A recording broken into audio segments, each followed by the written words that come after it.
So I auctioned off some candy that I got from that last spooky festival, and I must say I got scammed so hard. I lost so much money on this candy. I don't know what I was thinking. I was considering using my main account to make sure that the prices didn't go super low, but I figured that could be considered cheating. But then again, it's my series. I kind of decided. Anyway, I don't really care. Got scammed for the candy, but all the other melons, we sold all those, and then now I'm auctioning off more melons. So that's another 200K. And to add that up, I think we have 400K in the bank, so maybe we have like 800. Okay, I'm completely wrong. We got 600K, but it's not bad. And then after we auction off all these melons, get paid for this, we should have about 700K. So we're doing pretty good. And then we could actually probably buy the leggings, and then the chest piece might come later tonight or tomorrow. We'll have to see. By the way, I know a lot of you guys were saying don't build a melon farm, but if you want to make more money off your melon farm, just auction it off. For some reason, I keep bidding on my own melon for the alchemy XP on my main account, but other people keep overbidding, so I'm making so much more money off of my melons in the auction house rather than selling them. People are so silly, so if you want to make a lot of money or extra money, you could just do this and you get silly people to bid on it. So it's a dub. All right, so we're going to talk to Ryan. He is a cult leader of the Campfire cult, actually. Very weird, very odd, but super easy talisman to get, and we just need as many talisman as we could possibly get right now. These are our coordinates if you want to come here. It's in the Birch Park, or no, not the Birch Park. I think the Dark Oak Park, something like that. Anyway, so we should be able to survive this campfire, the first one, which should give us the Campfire badge, which is a talisman. It's only going to take away 100 HP, and I think everybody can do this because you literally start the game with 100 HP, so you shouldn't have any issues at all.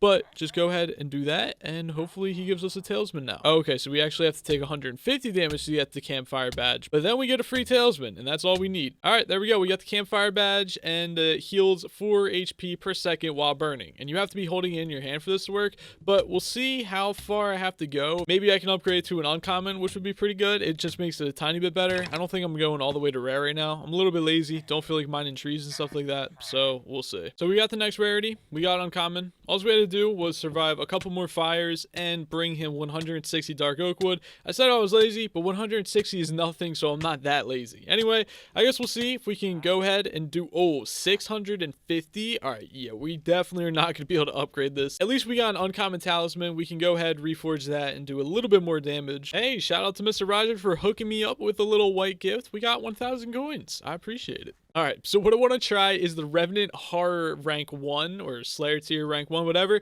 because the one thing that we actually get that's really good is the Wand of Healing. It heals 20 hearts per second for 7 seconds, so that's 140 HP heals, which is really good. I even use this to this day. Well, not when I'm in Master's Armor, but I think that is an upgraded version. It is the upgraded version. It's the Wand of Mending, and this actually heals 30 per second, so it's a lot better, but still, the Wand of Healing, super easy to craft, and it's super worth it, and we should be able to do at least a tier 1. I'm kind of surprised if we can't do a tier 2, but let's go ahead and see if we can actually do this. All right, so we're summoning the boss, and oh boy, let's see how easy the Revenant Horror is to do. Oh, I think this dude might have killed. No, I don't know. I think I killed it. It was clearly super easy. I guess we can try to do rank 2. We'll see how that goes. All right, spawning in the tier 2 boss, 20k HP. We do like 2k hit, and it's almost doing absolutely no damage to us. So that was extremely easy, and we were able to do that. Keep in mind, I'm only wearing unstable boots and an unstable helmet, and the rest is Ender. And Ender is really bad unless it's in the end, and it doesn't have a growth on. And we're using a Raider's X, which isn't even crazily maxed out. So we're doing pretty good. Not too bad at all. And yeah, you can easily do tier 2s. Now, tier 3s is a whole different battle because they have 750,000 HP, and that is a lot more HP. And we only do 2,000 HP per hit with this current setup, so I definitely will not try to take on tier 3s, and I do not recommend you do that if you're in the same scenario. All right, so we can go to our rewards, and we can claim our rewards, which is plus permanent HP, 2 HP, and then also plus another 2 permanent HP. And now we should be able to craft up the Wand of Healing, which is very, very nice. And this is just so nice, especially early game. This is always going to come in handy, and I'm really happy. So look, I know we're mid-episode, but I want to shout out this crazy looking auto clicker. We keep in mind, you can see his exact sword matches the exact sword. So this is the person that's auto clicking in Mega Hub 60. Okay, you can see at the bottom right hand corner, and he's pretty bad. He's probably brand new to auto click AFKing because he only has 2,300 kills on his armor, except for his helmet, 4,100. That's a lot. Let's see if we can visit his island. Oh, we can. All right, so looking in his island, I can't really tell because it doesn't make it as easy to see, but you can see deep down into the spider thing right there, there's a little AFK pool with a teleport pad. So it seems like he's AFKing down there and then just using his auto clicker and killing the spiders. And yeah, so nice, man. I just wanted to point out that we found a little hacker in the hub. All right, there we go. We got unstable dragon leggings for 750k. Now, don't think that's too bad of a price. I will admit, a little bit expensive, but I've been seeing most unstable, like, well, at least the leggings and the chest piece going for above 800k. So we got it for 50k cheaper. And I think people let us have it because, one, it's not reforged, and also it only has growth 4, but that's not bad for us at all because we can make growth 4 books really easily, and we have dark oak wood at home. But the challenging part is not wasting all of our money doing reforges. So I'm going to try and settle with the best one that we could possibly get, because reforging these costs, I believe, 20 or 5k. Oh my god, I thought it was only 2,500, but 5k is not cheap, and oh, we are not getting that great of reforges. We got all right, I'm gonna have to spend more money on reforging because that was horrible. We got 4 more reforges that we can do. Not good, not good. Oh my dude, I should have just stuck with superior. Oh my gosh, why? We have to do it again. If I get superior unpleasant, I'm keeping it, but dude, this is literally like such a gambling game. I hate Skyblock so much sometimes, but we got 3 reforges. We need to get a good one though. This is our time to shine. Smart, no. Clean, no. And oh my god, dude, this is so, I hate this game so much. All right, so we got 3 out of 4 unstable pieces on, and we are almost doing 6k damage to Zealots, which isn't bad at all. I'm actually kind of happy with the damage. We definitely do need to get it up a lot more, but still, 6k is pretty good. We also don't have growth 5 on our leggings yet, but hopefully tomorrow we will be able to get the chest piece. We're ending it out tonight with like 50k in the bank, so we're gonna have to grind a lot, but we already got 2 pieces today, I think, or I don't remember how many pieces we got today. I've been playing this game for so long today. Probably played this for at least 8 hours. I'm not exactly sure what time we were or what hour we on when we first started this, but we're now on 28 days. Usually it says hours, I thought, but I guess not. So yeah, we're on 28 days now. I don't know if they changed since we started earlier, but anyway, I think we're gonna end the video out here. What's good, boys? We are back. Hopefully you guys having a great day, great morning. If not, hopefully this video will make your day a little bit better, or I don't know exactly when this is going to be. This might still be part of the 3rd episode because I'm trying to make every single episode like 15 minutes ish long, not longer than that, because I feel like you guys wouldn't like that. If you guys do want longer episodes, let me know. If not, and this is episode 4, then I guess welcome to, I don't know. Anyway, so last time we went to sleep, you know, same everything. We're still trying to get that unstable chest plate so that we get the full unstable set, but I did play a tiny bit today. I got the redstone minion, so we unlocked the larger accessories bag. We literally only had 2 going overnight, and they already unlocked us a medium accessories bag, so that's very good. And then also we kind of sold a couple of things, so let me take you guys over to the auction house. And you guys know I bought the explosive bow yesterday, or in last episode, and I was considering selling it because I realized it didn't do too much damage for our current position. So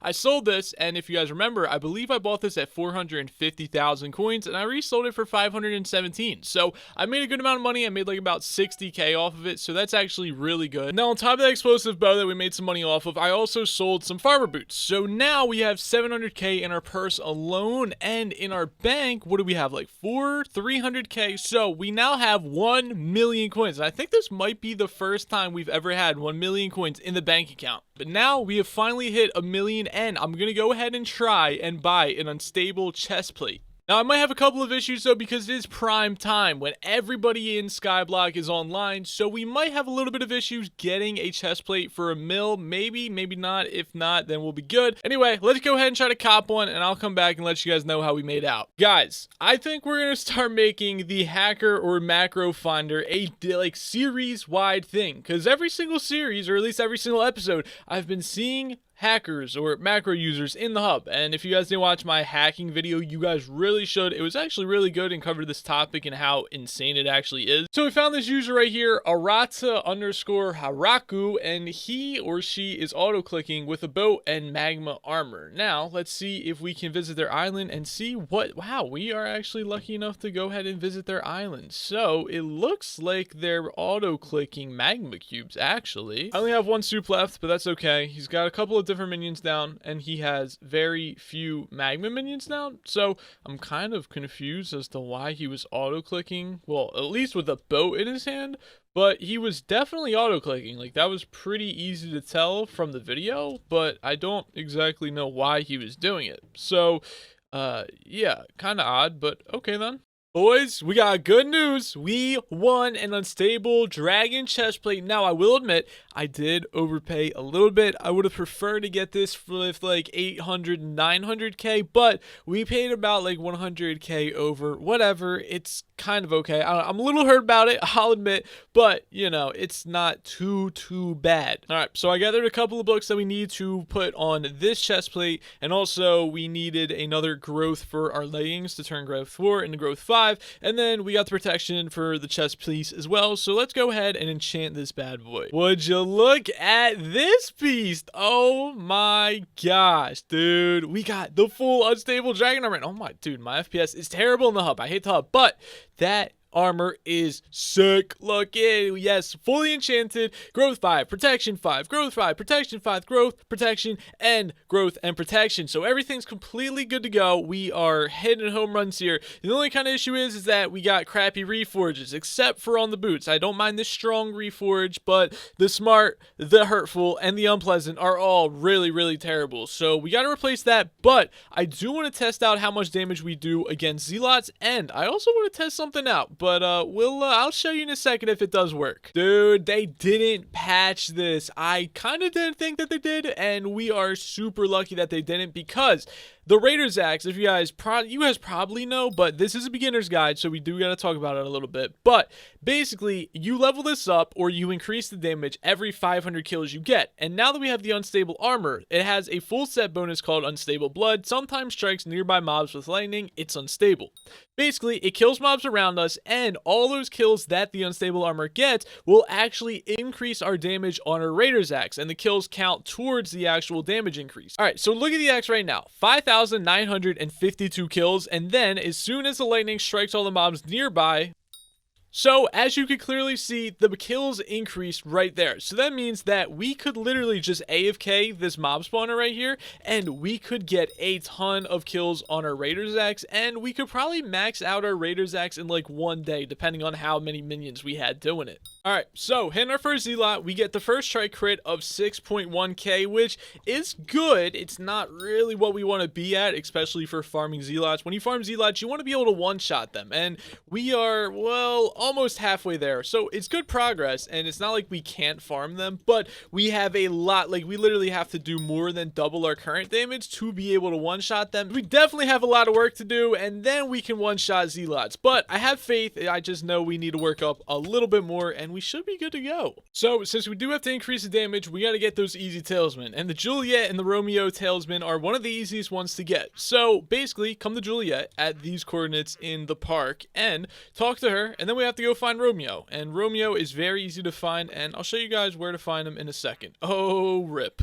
To find Romero, or Romeo, whatever you want to call him, basically, you gotta come over to this edge right here, and you can kind of see some parkour stuff down there. It's a little bit hard to tell, but these are the coordinates on screen, and it's by like a little gold mine too. So, you know, try to find it on your own, and then you kind of just gotta parkour down to these like little areas. But you actually have to go backwards, because I believe that we are in front of the cave. Romero's actually posted up in a little bit of a cave, and oh my dude, I hate parkour so much. I feel like I'm gonna mess it up. Oh god. But if you are, it's right there is Romero, and if you can do the parkour, oh yeah, baby, we did it. So all you gotta do is talk to him, and then he's gonna let you know that he's trying to find gold. So basically, we have to go mine some gold ore. Alright, so right there you guys can see we got the yellow rock. Literally all you have to do, oh, we just got more yellow rock. So we got a bunch of yellow rocks. So there is gold mines right here, coordinates on screen, and then one is just on the other side. It's actually where you can buy the tactician sword, and there's another gold mine right here. And it doesn't matter what type of pickaxe you have. I think it has to be at least diamond or iron, something that can actually mine gold. But I don't think it actually matters what enchantments there are on it. This just has smelting touch, telekinesis, and efficiency. So just go ahead, mine that up, and then you have to go back to Romero. Now, once you give him that little gold rock that you got, he'll give you a poorly wrapped rock, and you give that to Juliet. And then she will give us the shiny yellow rock, which is the very, very first start of one of the legendary talisman that you can actually get. After this, I believe the quest starts to get extremely expensive. It's just a gold sink, but it is a really easy common accessory that we can have just to kind of reforge to get a little bit of better damage from. So now we got a chicken minion, a cow minion, which means we've unlocked our 12th minion slot, and that's pretty dope. Now we got a sheep minion, a little piggy minion, and the rabbit minion. All right, so the magma cube trap farm, whatever you want to call it, has been built, and I've made a couple of videos on this before, so I'll leave a little thing in the top right corner that you guys can click if you guys want to go watch a separate video about this. Really simple build. You got your magma cube minions, and then basically you have water, and then the signs will stop the water. It doesn't really matter how long it is, but this is actually 6 blocks right here, and then right here the little drop off area is 4 high because magma cubes can jump pretty high, and you want to make sure that this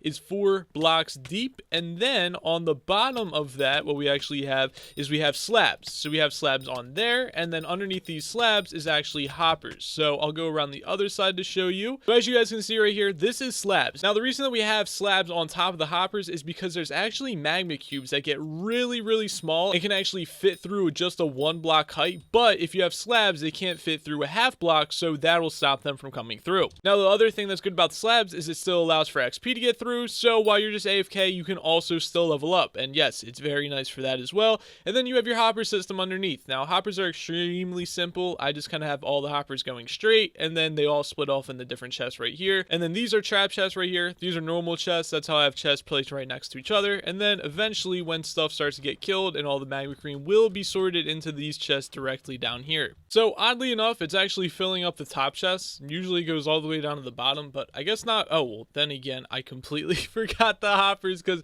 we ran out of hoppers, but that's why it's not I'm so dumb. But yeah, so that's exactly how it works. And then you have your little AFK pool. Basically, have water, pushes you into this teleporter and teleports you back to this teleporter, and it's just a little bit of a repeating pattern. And then all you have to do is you put on your full unstable set, and then make sure you're holding your Raider's Axe out. Now, with the Raider's Axe, I would highly recommend that you guys have looting on this. You don't even need the Raider's Axe. You could use any weapon that has looting. It's either looting or luck, whichever one gives you more drops from the mobs that you kill. That's the really good enchantment to have, and that'll make this even better and give you even more drops. Now, as you can see, you get XP from this as well, so this is overall extremely good, and it also maxes out your Raider Axe, so it's good in so many different ways, and it's just really awesome. Alright, so we're back, and we are still AFKing. Now, if we go ahead and take a look at our Raider's Axe, we have 59,000 kills on this thing, which is insane, which means that we've maxed this out multiple times over, so that's very good. Another thing is that I basically went to sleep, AFK'd almost all night. I woke up in the middle of the night to go to the bathroom. I saw we were still AFKing, and then I woke up around like 7 a.m. today, and I saw that we were actually kicked to the hub. So there was probably like an hour or two max of time when we weren't actually AFK, and also if we look at the minions, they're not even full. They actually are close to being full. They have a couple of stacks inside of them, but luckily for us, we pretty much AFK'd the entire night, and pretty soon we'll actually be AFKing for a total of like 24 hours. So my plan is to just AFK this thing for a couple more hours until we hit about 24 hours, and then I'm going to withdraw all of the magma cream out of all the chests, turn that into enchanted magma cream, and sell that to the vendor and see how much money we actually make off this. Anyways though, this is the longest episode so far. It got 20 minutes. I didn't purposely make it like this. It was actually a pretty big mistake, but if you guys enjoy these really long episodes, then let me know in the comment section down below, and also by hitting that like button. Anyway, if you guys are enjoying this series and enjoying these videos, make sure you guys hit the subscribe button, and I hope that you guys have a great day, a great night. I'll talk to you guys later. Goodbye.